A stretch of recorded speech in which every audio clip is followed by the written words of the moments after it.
السلام عليكم يا احلى ناس، ومعاكم فيديو جديد من وصفات اقتصادية. كل سنة وانتم طيبين وبألف خير. خلاص يا جماعة، وصلنا للمحطة الأخيرة، احنا في العشرة الأواخر من رمضان. يعني الأيام اللي ريحتها كلها جبر خاطر، والأيام اللي بنحاول فيها يعني نخطف كل ثانية العبادة والقيام والدعاء، وعلشان أنا عارفة إن وقتك في العشرة الأواخر ده دهب حرفيا، ويعني مستخسراه كده تضيعي في الساعات الطويلة اللي واقفة فيها في المطبخ.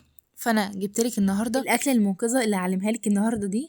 عملت كده معاكم مكرونة، او لسه هعمل معاكم مكرونه، وعملت كمان فراخ بالمشروم كده، وكان طعمها يجنن. يعني مش هتقفي في المطبخ كتير، على طول على طول وهتخلصي وتلحقي كده وردك وصلاتك، وتدعنا معاكي بقى في العشرة الاواخر، يعني في الليالي المفترجه دي. ويلا بينا نسمي ونشوف الجمال ده. اول حاجه انا هبدا معاكم باذن الله بالمشروم بالفراخ كده.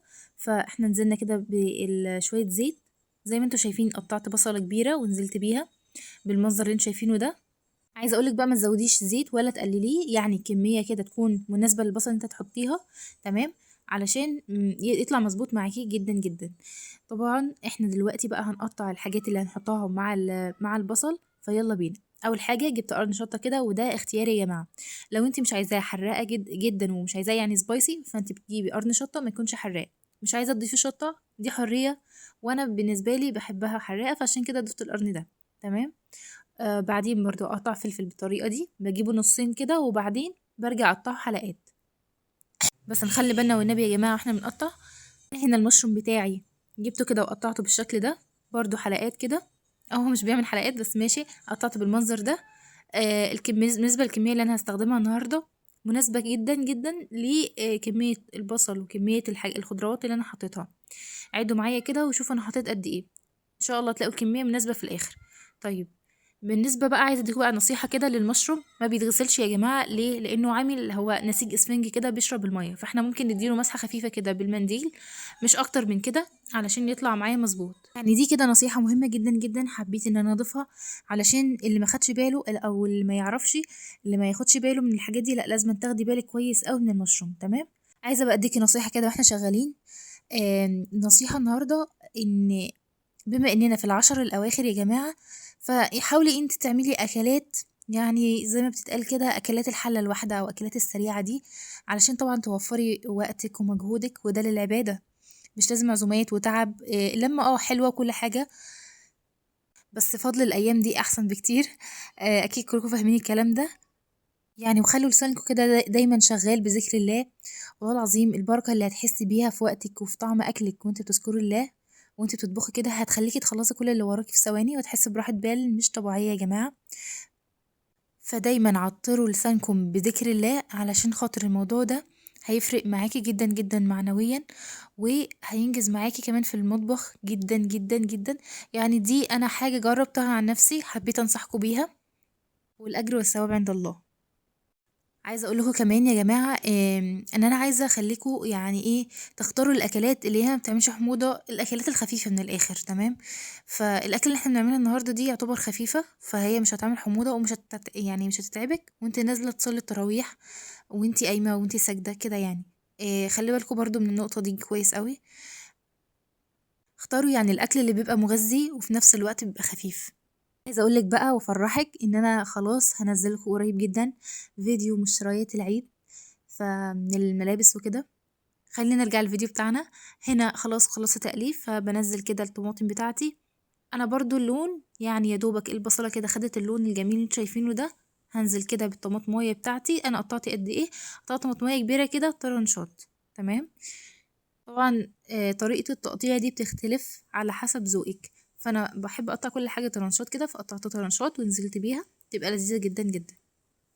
عايزه افكرك بقى، لو لسه ما اشتركتيش في القناه فخدي لفه في القناه كده، وانا متاكده ان هي تعجبك وتشتركي من غير ما اقولك. كمان ما تنسينيش باللايك الجميل والتعليق الحلو، واستنوا مني مفاجآت جايه كتير. صلي على النبي عليه افضل الصلاه واعز التسليم. قلت لكم قبل كده افضل صيغه للصلاه على النبي هي الصيغه الابراهيميه. ايه هي الصيغه الابراهيميه؟ هي اللي بنقولها في التحيات، واحنا بنقول التحيات كده في الاخر. بنقول اللهم صل على محمد وعلى ال محمد كما صليت على ابراهيم وعلى ال ابراهيم، وبارك على محمد وعلى ال محمد كما باركت على ابراهيم وعلى ال ابراهيم في العالمين انك حميد مجيد. بس ده كان افضل صيغه للصلاه على النبي. تمام. قلت كده اكتسب كده حسنتين وانا واقفه. ما تبخلوش في الذكر كده، واذكروا ربنا معايا. انا هنا نزلت معلقه صغيره كده من بهارات الفراخ. تمام. طبعا انا بحط كده بعيني ان انا عارفه البتاع قد ايه. حطيت كمان فلفل اسود، يعني قولي كمان معلقه صغيره فلفل اسود. زي ما قلت لكم انا بحط كده واقدر بعيني يا جماعه، بس انا عارفه المقادير بالكميات بالظبط قد ايه. فبقول لك معلقه صغيره من الفلفل الاسود ومعلقه صغيره كمان من بهارات الفراخ. ليه فراخ؟ لان انا اقطع فراخ النهارده واحطها مع المشروم، فاهمين ازاي؟ فلازم الطعم كده يديني طعم فراخ. بس كده، دي التوابل اللي هنحطها. احنا مش هنكتر توابل، فاهمين ازاي؟ مش هنكتر توابل، قلت لكم علشان ما يبقاش في حموضه او كده. كل الحكايه بس ان ناقصني ملح، هحطه في الاخر معاكم برضو ما تقلقوش. فيلا بينا كده نشوف هنعمل ايه. عايزه اكلمكم بقى بخصوص الفراخ اللي انا هحطها النهارده. انت عادي خالص، انا اخدت اللحمه بتاعتي من صدر الفرخه البيضه. عملت ايه؟ انا كنت اصلا هعمل بانيه، فجبت شريحه كده وبدات كده اقطعها آه بشكل طولي كده. ممكن انت تعمليها مكعبات بمزاجك. انا طبعا يبقى سمكها مش تخينه قوي ومش رفيعه قوي. تمام، هتشوفوها معايا دلوقتي.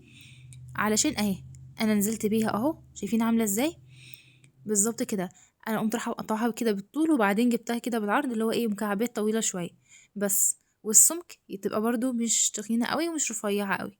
كويس قوي كده. ليه؟ علشان التسويه يا جماعه. هي الناس اللي خايفه من التسويه، الحته دي بقى ما تخافوش منها خالص. شو وقت في السوا بتبقى جميله جدا. عايزه اقول لك كمان اهم نصيحه بخصوص الفراخ: ما تنزليش بيها طول ما الطاسه مش سخنه. ليه؟ لو نزلت بيها، لو الطاسه مش سخنه يعني نار كده، هتسرد كل المية اللي فيها وهتبقى ناشفة. طبعا مش هتبقى حلوة خالص خالص. لكن لو انت التزمتي معايا وعملتي اللي انا بقولك عليه، حطيها ونار يعني زي ما احنا شغالين كده، ابتدي بقى انزلي بيها كده، مش هتسرد المية اللي فيها وهتبقى مستوية. ودلوقتي بقى ننزل بشوية مية كمان، يعني حاجة خفيفة كده جدا علشان خاطر تستوي معايا، يعني زي التأكيد يعني. وبعدين هنزل بقى بالمشروم بتاعي. انا كده دبلت كل حاجة وحطيت الفراخ، مستنتش خالص، يعني مستنتش عليها وقت. انا هنزل بالمشروم بتاعي، هو كمان يعني ما بياخدش وقت طويل برضو. فانا هحطه كده وبعدين هقلبهم في بعض. شايفين ما شاء الله المشروم شكله جميل ازاي؟ ويعني كام واحدة ادت كمية محترمة. خلوا بالكم من تقطيعة المشروم يا جماعة، مش تخينة قوي ومش رفيعة قوي. إيه زي ما انتوا شايفين كده، اعملوها زي ما انتوا شايفين كده بالظبط. تمام. هنزل بقى مركز كل ده مع بعضه كده، الشكل بجد يفتح النفس. يعني انا قلت معاكم دلوقتي نصيحتين اغلى من الذهب: نصيحة المشروم ونصيحة الفراخ. نقولهم تاني بسرعة عشان ما نملش من بعض كده. نصيحة المشروم ان انتي ما تسيبوش في مية، تغسلوش بمية علشان هو بينفش، هو نسيج اسفنجي فبيشرب المية. النصيحة التانية: فراخ تتحط والطاسة سخنة جدا علشان تحتفظ بالسوائل بتاعتها وتقدر ان هي تستوي. تمام. لو حطيتيها والنار لسه ما كانتش او الطاسة لسه ما كانتش سخنة كفاية، لا هي كده هتنزل السوائل اللي فيها ومش هتستوي، او هتبقى ناشفة جدا. تمام كده. بس اتأكدت كده ان انا قلبت كل حاجة في بعضها، ما شاء الله الشكل بقى تحفة. هبتدي بقى انزل بالملح. اديني كده بنزل بالملح. هحط شوية ملح قد ايه بالنسبة للكمية يا جماعة؟ فانا برضو حطيت معلقة صغيرة من الملح. تمام كده. طيب مش هنكتر ملح قوي، خلي بالكم بس من نقطة الملح عشان ما تبوظيش الدنيا. لو انت بتعمليها بعد الفطار فدوقيها، احنا طبعا بنعملها واحنا صايمين. يعني ممكن تدوقي كده على طرف لسانك وبعدين تضيفيها تاني. تمام. عفوا يعني. انا هنا بقى خلاص كانت استوت. هعرف ازاي ان هي استوت؟ بايدي كده او بالمعلقة هتك على المشروم هو اللي يحدد لي، لان الفراخ بتستوي قبل المشروم. خلي بالكم. اذا كان خلاص ما طري كده وبيتقطع كده بالمعلقة بسهولة، فهو كده خلاص على الاكل على طول، ما شاء الله هو كده استوى. الفراخ برضو نفس الكلام، تضغطي عليها كده لو بدأت تفرفت منك كده هي خلاص كده استوت. ماشي. بس يعني حاجة بقى ايه من الخبرة، ان الفراخ يا جماعة بتستوي قبل المشروم. تمام. طبعا احنا حاطين الفراخ خدت الصدمة قبل المشروم، فطبيعي ان هي تستوي قبل المشروم. وكمان الفراخ ما بتاخدش وقت زيه، هو ما بياخدش وقت برضه بس الفراخ بتستوي اسرع منه. شايفين بقى شكله عامل ازاي؟ ما شاء الله كانت ريحته تحفة جدا جدا. يعني مش عايزة اقول لكم حاجة قمة في الروعة. انا كده كنت سبته على جنب وهبتدي بقى اعمل معاكم المكرونة، فركزوا معايا يلا. المكرونة بتاعتي هعملها بالطريقة اللي انا بشتغل بيها على طول ومتاخدش مني وقت. بنزل كده بشوية الزيت. طبعا شوية الزيت يعني قولي كده نص كوباية من الزيت. عايزة بقى اديكم نصيحة كده بخصوص الزيت.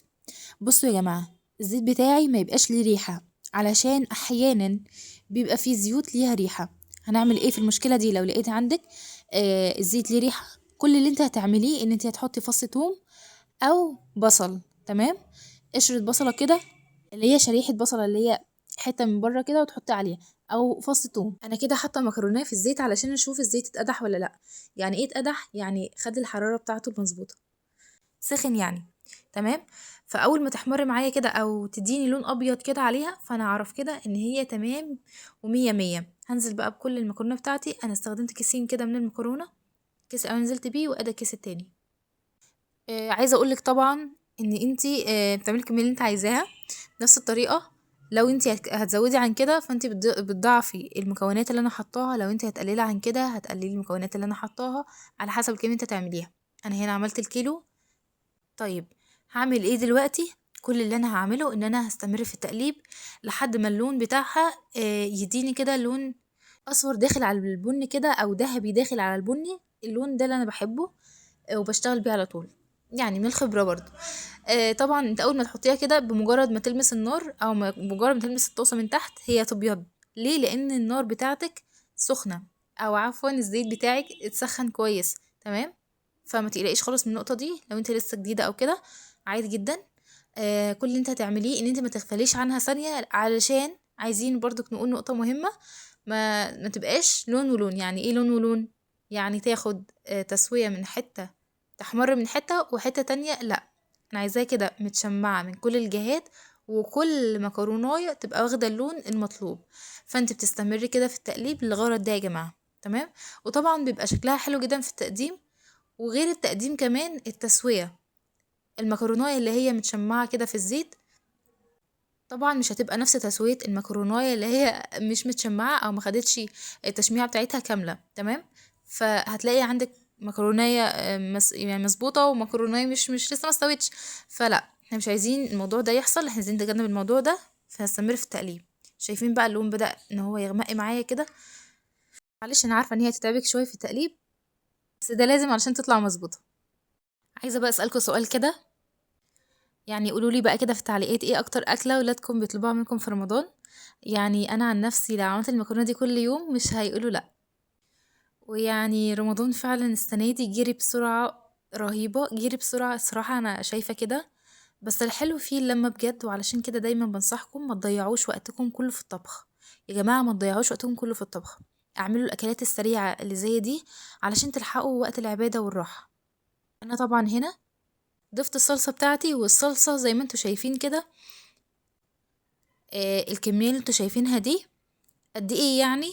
بصوا، انا نزلت كده بكيس صلصة من اللي هي دي، وبعدين يعني نقسم عصير الطماطم نزلت بيه، وبعدين واحدة صلصة كده، وهقلبهم في بعض. وهتشوف دلوقتي يعني نص الشفشق كده صلصة نزلت بيه. طبعا ده مش كفاية، فانا هضيف الكمية الباقية مية. انا طبعا ضايفة الصلصة علشان كده، علشان مش حاطة كل الكمية بتاعتي طماطم. لو انتي شايفة ان انتي تحطي كل الكمية طماطم، مفيش اي مشكلة، انا بعمل كده وبتطلع زي الفل. كمل الباقي مية. ازاي بكمله مية؟ هضيف المية كده لحد ما تغطي وش المكرونة بشوية. يعني هي تغطي وش المكرونة، وبحيث ان هي كده عايمة في المية. تمام. فوقها مثلا ب2 سنتي 3 سنتي، بالشكل اللي انتوا شايفينه ده. انا طبعا لسه ما ضفتش التوابل، فيلا بينا نضيف. اول حاجه الفلفل الاسود، وده اهم حاجه في كل اكلاتي على فكره، بحط الفلفل الاسود في كل حاجه حرفيا. فانا كده برشه جريئه كده من الفلفل الاسود. طبعا الكميه دي قولي نص معلقه يا ستي. ونزلت كمان بالبابريكا، بحبها جدا. وكمان بهارات الفراخ، بما ان النهارده عامله المشروم بالفراخ، فانا نزلت ببهارات الفراخ علشان يبقى كله كده ايه، طعمه فراخ في فراخ. فنزلت كمان بالملح. الملح قد ايه؟ زي ما انتم شايفين كده، معلقتين كبار من الملح.